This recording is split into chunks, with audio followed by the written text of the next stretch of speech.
this is also a deep evolutionary truth, which is that all of the innovations that allow, whether we're talking about one creature learning to do some new trick that gives rise to a bunch of species that do the same trick, or whether we're talking about populations discovering a new way to live on Earth, all of these things proceed from the fringe, right? The people at the center for whom things are working best aren't going to be the ones to innovate the new way. It's people for whom things are not quite working that are going to innovate new ways. And that's also true for a population of frogs or birds or plants or whatever. The ones that are not well situated are the ones where an experiment can pay off.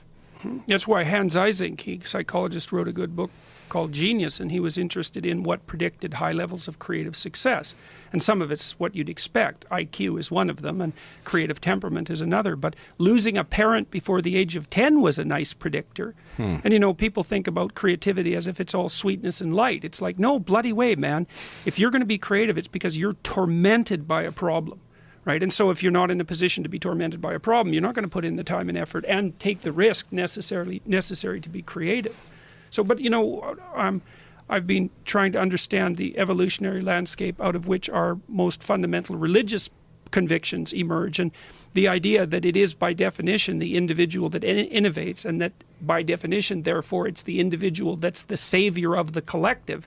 I mean, it's hard to imagine how you could find a biological restatement of an essential Christian presupposition that was more mapped one-to-one than that. Now, you could say, well, that's not unique to Christianity. I see the same thing in the Jewish antithesis between the prophetic tradition, the prophet, and the tradition.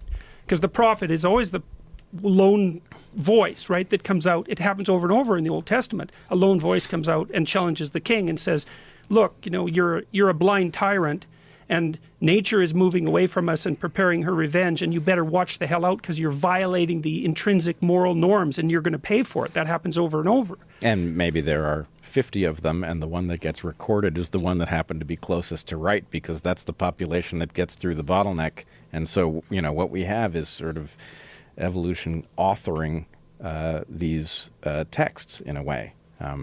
Yes, well, that's a claim that I'm very, what would you call, that's something I believe to be fundamentally true.